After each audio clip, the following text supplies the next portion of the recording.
आज है 2 अगस्त 2024 दिन शुक्रवार। Welcome back to clean news UP. चलिए देखते हैं उत्तर प्रदेश की 25 फटाफट बड़ी खबरों को। यूपी में अब सोलर सिटी के बाद सोलर होम। यूपी सरकार यूपी में अब सोलर सिटी के बाद सोलर होम बनाने जा रही है। पहले चरण में निकायों में स्थित सरकारी भवनों को सोलर होम किया जाएगा। नगर विकास विभाग अपने भवनों को सौर ऊर्जा वाला बनाने जा रहा है। इसके लिए तैयारियां शुरू कर दी गई। मुख्य सचिव की अध्यक्षता में पिछले दिनों बैठक हुई थी। नगर विकास विभाग ने इसके लिए अपने यहाँ नोडल अधिकारी नामित कर दिया। इसके साथ ही प्रदेश स्तर के नगर निकाय भवनों को सौर ऊर्जाकरण की सुविधा दी जाएगी। यूपी के 757 राजकीय विद्यालयों में होगी कंप्यूटर लैब की स्थापना। उत्तर प्रदेश के 757 राजकीय माध्यमिक विद्यालयों में कंप्यूटर और आईसीटी लैब की स्थापना की जाएगी। इसको लेकर अपर राज्य परियोजना निदेशक ने सूबे के सभी डीआईओएस को पत्र लिखा है। पूरे प्रदेश के 289 राजकीय स्कूल्स में आईसीटी लैब और 468 कॉलेजेस में कंप्यूटर लैब का निर्माण होगा। मंडल की अगर बात करें तो 76 विद्यालयों में इन लैब की स्थापना होनी है, जिसमें मुरादाबाद के 19 विद्यालय शामिल हैं। रोडवेज कर्मचारियों के लिए अच्छी खबर, 220 ड्राइवर और 17 कंडक्टर को परमानेंट करेगी योगी सरकार। यूपी के रोडवेज कर्मचारियों के लिए अच्छी खबर है। योगी सरकार रोडवेज के 220 चालक व 17 परिचालकों को शीघ्र ही नियमित करने जा रही है। वर्ष 2001 के पूर्व संविदा रखे गए इन चालकों व परिचालकों को नियमित किया जाएगा। ये जानकारी विधान परिषद में परिवहन राज्य मंत्री दयाशंकर सिंह ने दी। प्रश्नकाल के दौरान उन्होंने सभा के मान सिंह यादव के सवाल के जवाब में कहा कि परिवहन निगम को बीते एक वर्ष में 119 करोड़ का लाभ हुआ। नोएडा में पानी बिल के बड़े बकायेदारों पर होगी कार्रवाई। पानी का बिल जमा न करने वाली कंपनीज के खिलाफ नोएडा प्राधिकरण का जल सीवर विभाग बड़ी कार्रवाई करने जा रहा है। 10 बड़े बकायेदारों की सूची जारी की, जिसमें सभी संपत्तियों पर नोटिस चस्पा करने का निर्णय लिया गया। ये निर्देश सीईओ डॉक्टर लोकेश शर्मा की अध्यक्षता में कार्यालय पर जल विभाग की आयोजित बैठक में लिया गया। वंदे भारत मेट्रो के लिए 1021 करोड़ रुपए से सील होगा प्रयागराज वाराणसी रेल मार्ग। प्रयागराज से वाराणसी के बीच वंदे भारत मेट्रो ट्रेन चलाने के लिए प्रयागराज वाराणसी रेल मार्ग सील होगा। रेल पटरियों पर कोई भी बाहरी व्यक्ति, जानवर आदि न आ सके। इसके लिए लगभग 1021 करोड़ रुपए खर्च किए जाएंगे। इसके लिए टेंडर की प्रक्रिया शुरू कर दी गई और 10 अगस्त को टेंडर आवंटित कर दिया जाएगा। अगस्त सितंबर 2026 तक काम को पूरा करना होगा। रेल पटरियों के दोनों ओर सुरक्षा बाड़ लगेगी। पीएचडी में नेट के 70, इंटरव्यू के 30% स्कोर पर बनेगी मेरिट। काशी हिंदू विश्वविद्यालय के पीएचडी पाठ्यक्रम में प्रवेश विश्वविद्यालय अनुदान आयोग की गाइडलाइन के अनुसार ही होगा। पीएचडी के लिए बनने वाली मेरिट में राष्ट्रीय पात्रता परीक्षा स्कोर की 70% और इंटरव्यू की 30% हिस्सेदारी रहेगी, जबकि जूनियर रिसर्च फेलोशिप के लिए अभ्यर्थियों का प्रवेश 100% इंटरव्यू के आधार पर होगा। रामनगरी अयोध्या में बढ़ेगी फ्लाइट की संख्या। 6 महीने में इतने लाख यात्रियों ने किया सफर। महर्षि वाल्मीकि अंतर्राष्ट्रीय एयरपोर्ट पर लगातार यात्री सुविधाओं को बढ़ाया जा रहा है। यहां तक कि साफ सफाई यात्रियों को आकर्षित भी करती है। सुविधाएं बढ़ने से यात्रियों की संख्या बढ़ती नजर आ रही है। इसको देखते हुए अब कई नामी विमान कंपनीज यहां से अपनी उड़ान देश के अलग अलग शहरों के लिए जल्द ही शुरू करने वाली हैं। प्रभु राम के विराजमान होने से पहले अयोध्या में स्थित महर्षि वाल्मीकि इंटरनेशनल एयरपोर्ट का संचालन शुरू कर दिया गया था। बनारस में गुजरात के कच्छ जैसी बसेगी द टेंट सिटी। पर्यटकों को मिलेगी लग्जरी सुविधाएं। वाराणसी आने वाले पर्यटकों को फिर से एक बार टेंट सिटी का नजारा देखने को मिलेगा। इस बार ये नजारा गंगा के किनारे नहीं बल्कि बुद्ध की तपोस्थली और बाबतपुर एयरपोर्ट के समीप दिखेगा। यहाँ पर पर्यटक रुककर काशी को देखकर जान सकेंगे। इसकी तैयारियां पूर्ण कर ली गई हैं। 15 करोड़ की लागत में द टेंट सिटी का प्रोजेक्ट तैयार किया गया है। जिले में शुरू हुआ स्मार्ट मीटर का सफर। रिचार्ज पर मिलेगी बिजली। इंडो नेपाल बॉर्डर के सीमावर्ती महाराजगंज जिले में भी स्मार्ट मीटर लगाने की शुरुआत कल से हो गई। सबसे पहले बिजली विभाग अपने फीडर में स्मार्ट मीटर लगवाएगा। उसके बाद ट्रांसफार्मर पर लगाया जाएगा। अंत में उपभोक्ताओं के घर में स्मार्ट मीटर से बिजली आपूर्ति की जाएगी। आने वाले दिनों में बिजली मीटर का झंझट खत्म हो जाएगा। मोबाइल की तरफ स्मार्ट मीटर को रिचार्ज कराने पर 2-3 मिनट के अंदर आपूर्ति बहाल हो जाएगी। लखनऊ समेत प्रदेश के 3 शहरों में होगा जीएसटी ट्रिब्यूनल। उद्यमियों और व्यापारियों के लंबित मामलों की सुनवाई अब रफ्तार पकड़ेगी। शासन ने इसको लेकर स्थिति स्पष्ट कर दी। जारी शासनादेश के मुताबिक प्रदेश में लखनऊ, गाजियाबाद, वाराणसी में जीएसटी ट्रिब्यूनल की स्थापना होगी। तीनों जगह ट्रिब्यूनल में 1 सितंबर से व्यापारियों और उद्यमियों के जीएसटी संबंधित मामलों की सुनवाई शुरू की जाएगी। इसके साथ ही प्रदेश के 5 शहरों में जीएसटी ट्रिब्यूनल की स्थापना की अटकलें खत्म हो गई हैं। गर्मी और उमस के चलते 1 से 12वीं तक के सभी स्कूल्स में 2 दिन की छुट्टी। उत्तर प्रदेश के एटा में उमस गर्मी से लोगों का बुरा हाल हो गया। स्कूली बच्चे गर्मी से स्कूल्स में बेहोश हो रहे हैं। इसको देखते हुए जिले में कक्षा 1 से 12वीं तक के सभी स्कूल्स में 2 दिन का अवकाश घोषित किया गया।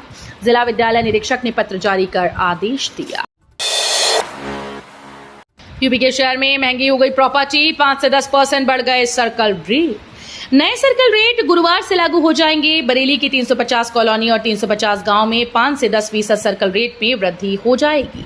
रजिस्ट्री कराने के लिए मारामारी रही। बरेली सदर के दोनों सब रजिस्ट्रार ऑफिस में 290 बैनामे हुए, जबकि आम दिनों में 140 से 150 बैनामे होते हैं। सर्कल रेट बढ़ाने की प्रक्रिया करीब 2 सप्ताह से चल रही है।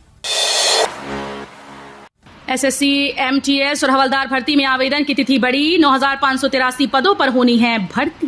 कर्मचारी चयन आयोग ने मल्टीटास्किंग स्टाफ और हवलदार के पदों पर भर्ती की आवेदन की तिथि बढ़ा दी। अब 3 अगस्त तक ऑनलाइन आवेदन किया जा सकता है। इसी के साथ एमटीएस के 1257 पद भी बढ़ गए। बढ़े हुए पदों को जोड़ते हुए अब कुल पदों की संख्या 9,583 हो गई।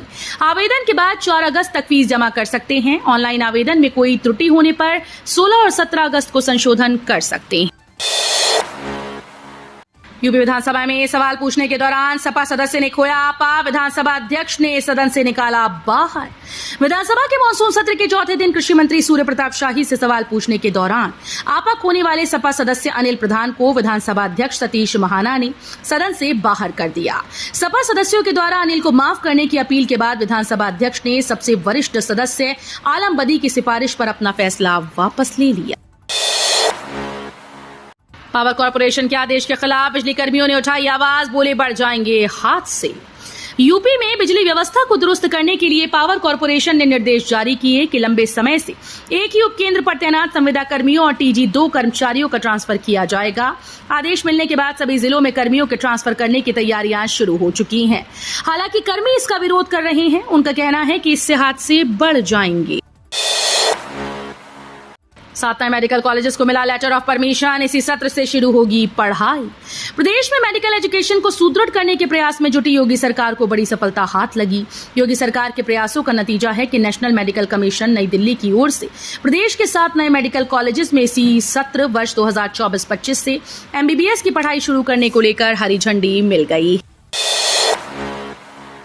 25,000 लोगों को मिलेगा अपना घर। नोएडा एयरपोर्ट के पास योजना निकालेगा यीडा। आवासीय प्लॉट योजना के बाद यमुना प्राधिकरण ग्रुप हाउसिंग योजना निकालने जा रहा है। इस योजना में ई नीलामी के आधार पर 19 प्लॉट का आवंटन होगा। ग्रुप हाउसिंग योजना के करीब 25,000 फ्लैट का निर्माण होगा। यीडा क्षेत्र में लोगों के लिए अपने घर का सपना पूरा हो सकेगा। श्री कृष्ण जन्मभूमि विवाद मामले में आया फैसला। हाईकोर्ट ने माना सुनने योग्य है केस। मथुरा के श्री कृष्ण जन्मभूमि और शाही ईदगाह मस्जिद विवाद में हिंदू पक्ष की बड़ी जीत हुई। इलाहाबाद हाईकोर्ट का फैसला हिंदू पक्ष में आया। इलाहाबाद हाईकोर्ट ने मुस्लिम पक्ष की आपत्तियों को खारिज कर दिया। इलाहाबाद हाईकोर्ट का फैसला मंदिर मस्जिद विवाद में चल रहे मुकदमों की पोषणीयता पर आया। ऑर्डर 7 रूल 11 के तहत मुस्लिम पक्ष के द्वारा की गई आपत्तियों को इलाहाबाद हाईकोर्ट ने खारिज किया। एनसीआर की तर्ज पर एससीआर के गठन का रास्ता साफ।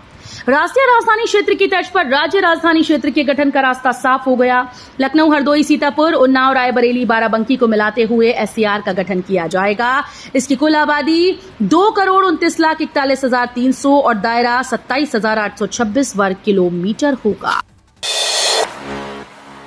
वाराणसी में 84 घाटों का संपर्क टूटा। गंगा का जलस्तर स्थिर, हो रही निगरानी।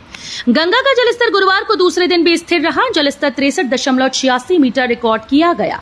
हालांकि 2 दिनों पूर्व जलस्तर में वृद्धि से काशी के 84 घाटों का आपसी संपर्क टूट चुका है। वहीं गंगा के किनारे के मंदिर भी पानी में डूब गए।